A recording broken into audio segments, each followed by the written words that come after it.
Good health లోపల మనము రోజుకు ఎన్నిసార్లు ఎంతసేపు మనము బ్రష్ చేసుకోవాలి, దంతాలను ఏ విధంగా ఉంచుకోవాలి, మనము పాటించవలసినటువంటి కొన్ని విషయాలు ఉన్నాయి. మనం తీసుకున్న ఆహార పదార్థాల మీద ఆధారపడి ఉంటుంది. మనము పనులకు తీసుకునవలసినటువంటి జాగ్రత్తలు కూడా ఉంటాయి మిత్రమా. దాని గురించి ఇప్పుడు తెలుసుకుందామా మరి. మనము రోజు తీసుకునే ఆహార పదార్థాలు పానీయాల ప్రభావం వల్ల నోటిలో బ్యాక్టీరియా, ఫంగస్, ఇతర వైరస్లు వృద్ధి చెందేందుకు అనుకూల వాతావరణం ఉంటుంది. ఇవి పళ్ళు, చిగుళ్ళకు అంటుకొని ఉంటాయి. సరి అయిన రీతిలో బ్రష్ చేయడం వల్ల మాత్రమే వీటిని మనము తొలగించవచ్చు. అయితే మనము బ్రష్ చేసుకున్న కొన్ని గంటల్లోనే నోటిలో ఇవి మళ్ళీ పెరుగుతూ ఉంటాయి, ఉమ్మేస్తాం, పెరుగుతుంది. అందుకే రోజుకు 2 సార్లు లేదా 3 సార్లు బ్రష్ చేసుకోవాలని ఆరోగ్య నిపుణులు సూచిస్తున్నారు. అసలు యాక్చువల్గా కూడా మనం ఎన్నిసార్లు ఆహారాన్ని తీసుకుంటే అన్నిసార్లు దంతాలను నోటి నిండా నీళ్ళు తీసుకొని పుక్కిలించి ఉమ్మేయాలి. గత కాలంలో అంటే మన తాత వాళ్ళు ఇలా నోట్లో నీళ్ళు పోసుకొని గడగడ అని ఇలా పుక్కిలించి వాళ్ళు ఎంతో ప్రెషర్గా బయటకు ఉమ్మేసేవారు. ఇప్పుడు అలా కాదు. మనం ఇచ్చేస్తున్నాం. ఇప్పుడు తింటున్నాం, మూతి దూడ్చుకుంటున్నాం, ఏవో కొన్ని మంచినీళ్ళు తాగేటప్పుడు ఇట్లా అనుకుంటున్నాం. చాలా తక్కువ మంది పుక్కిలించి ఉమ్మేయడాన్ని మర్చిపోయారు మిత్రమా.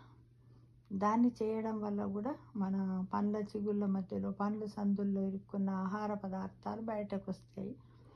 అందులో వీరికి ఉండవు ఈ విధంగా. కానీ అట్లా క్లీన్ చేసుకోవడానికి ప్రయత్నం మనం చేయాలి. ఇక మిడిల్ ఏజ్ వాళ్ళు కానీ, చిన్నపిల్లలు కానీ, ఓల్డ్గా ఉన్న వాళ్ళు కానీ, వాళ్ళు చేతగాక వయసులో ఉన్న ముదిసలి వాళ్ళు, వృద్ధులు, ఇలా వీళ్ళందరికీ కూడా నోటి దుర్వాసన సమస్యలు చాలా వస్తాయి. ఎందుకు? సరిగా పళ్ళు తోముకోకపోతే నోటిలో బ్యాక్టీరియా, ఫంగస్, వైరస్లు పెరిగి మన రోగనిరోధక శక్తిపై కూడా ప్రభావాన్ని చూపిస్తాయి. ఇంకా కొద్దిమందికి నోట్లో మంట మడితే, చిగుళ్ళు వాస్తాయి, తెల్లగా అలసరస్ అవుతాయి, నాలుక పైన చిన్న చిన్న కురుపులు, బుగ్గలు వస్తూ ఉంటాయి, చిగుళ్ళ నుంచి కూడా రక్తము, ఇవన్నీ నోటి దుర్వాసన సమస్యలు కూడా చాలా ఉంటాయి. కాబట్టి క్లీన్ చేసుకోవాలి ఎప్పటికప్పుడు.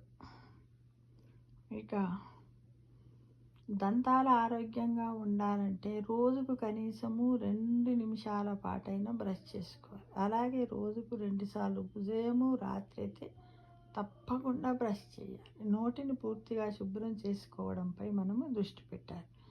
తింటున్నాం, చేస్తున్నాం, కానీ నోటిని మాత్రం క్లీన్గా ఉంచుకుంటారు చాలా మట్టుకు. నేను గమనించినంత వరకు ఒక 40% పీపుల్ మాత్రమే అన్నం తిన్న తర్వాత వేలును పెట్టి ఇలా తోమి పుక్కిలిచ్చి ఉమ్మేసేవాళ్ళు కనపడతారు. 60% ఈ కాలం లోపల పొద్దున బ్రష్ చేస్తారు, రాత్రికి బ్రష్ చేస్తూ ఉంటారు, కానీ తిన్నప్పుడల్లా నోరు క్లీన్ చేసుకోవడము కనబడటలేదు.